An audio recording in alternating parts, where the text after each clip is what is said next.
Hey, my favorite class. This is the third time this morning that I've attempted to make this video. Okay, so this video is in conjunction with our feeders and branch circuits module, and it's using section 8 of our 2018 Canadian Electrical Code Book. So sizing a range is a branch circuit. All right, so our range circuit is able to be derated, okay? So it's able to be derated when we're sizing a branch circuit, as well as allocating it for service feeders, because it's not typical to have a range load on maximum all the time, right? So it's not normal to have all your burner elements on max, your oven on max, and your convenience receptacle plugged in, your lights all on. It's just not realistic. And it's certainly not realistic to have it on for any extended period of time. So that allows us to do derating when we're sizing the conductors for a branch circuit, okay?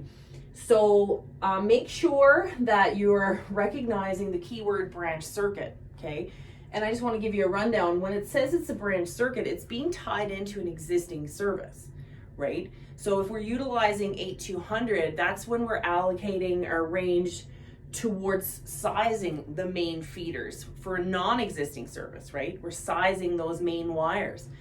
As a branch circuit, I want you to recognize that that panel is already up and running. In situations where you may be adding an extra range, could be if you're doing an apartment and you want to have an electric range in there, or if, let's say, you had a gas and you want to go to electric. These are scenarios where you may have to tie in a range into an existing service, okay?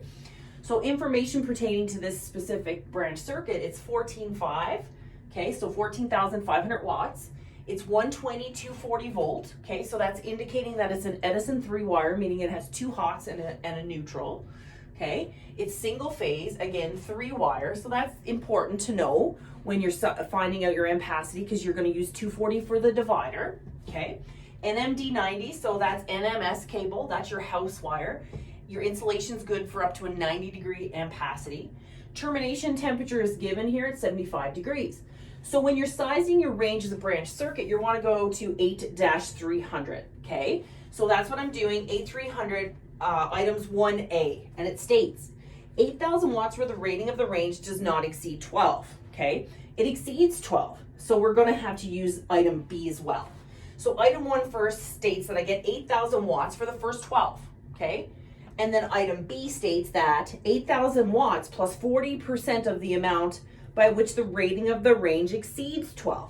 So we're exceeding 12 by 2,500. Item B is telling me that I take 40% of that, and then that would get added to the 8,000 to give me 9,000 watts. So this derated value is the information that I use to size my conductor as well as my overcurrent protection, okay? So I'm taking the 9,000, I'm dividing it by 240 because it's 3 wires and it has 2 hots and a neutral, so you have to use 240 as your divider.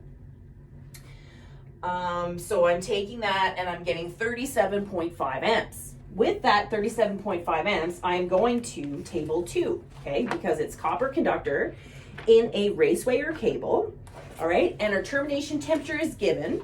So we go to the 75-degree column, okay? 37.5 amps is putting us at a 50 amp ampacity, giving us a number 8 wire, okay? Number 8. So we size our wire to the load ampacity, and then we size our overcurrent protection to what the wire is rated for, okay? So we size the wire to the ampacity of the load, and the overcurrent protection is to protect the wire, not the load. So you have to write down what the number 8 is good for, and then you go to table 13 with that information, okay? So a 50 amp, a number 8 is from a 75-degree termination temperature is good for 50 amps, okay? So if we go to table 13, that's telling me that I'm going to be using a 2-pole 50 amp breaker. So if you have this question on your test, this is what you're gonna do, 100%, right? If you're an electrician in the field and you've done residential, you know bloody well you're not putting it on a 2-pole 50, and I want to show you why that is. Anyone that's had residential experience knows that your range is going to be on a 2-pole 40, and that's because of code rule 26744. I'm going to put it in a different color. Because if you go in your panel and you have an electric range, you're going to see it's on a 2-pole 40, for those of you that haven't done Resi. So 26-744, we're going to look at subrules 4 and 5 and how they pertain. So if you have this question of sizing for a branch circuit over current protection, you're going with a number 8 50 amp 2-pole 50 amp breaker. But I just want you to be aware, if you're doing this in the field and you put that on a 2-pole 50, things are not going to be good. Okay, it's all about the dollars and cents. So I want you to have a look at 26-744, because as electricians, that's important to know. Okay, of course I didn't tab it off, but that's okay, because the other videos I didn't get this far.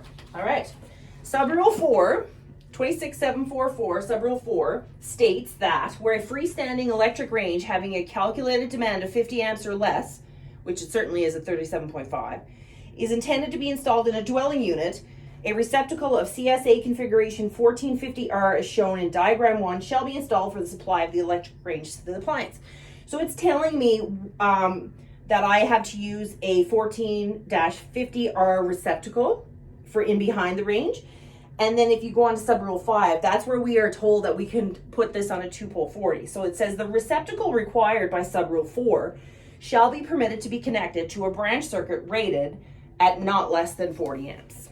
Okay, so it's telling me that I can put that on a 2-pole 40 amp breaker in the field. Okay, so this is how you would size a range, again, as a branch circuit being tied into an existing panel. So I'm going to stop the video here right now for this one, and then I'm going to do another video for your dryer and space heat circuit, so then you're not bombarded with a long video. Thanks, guys.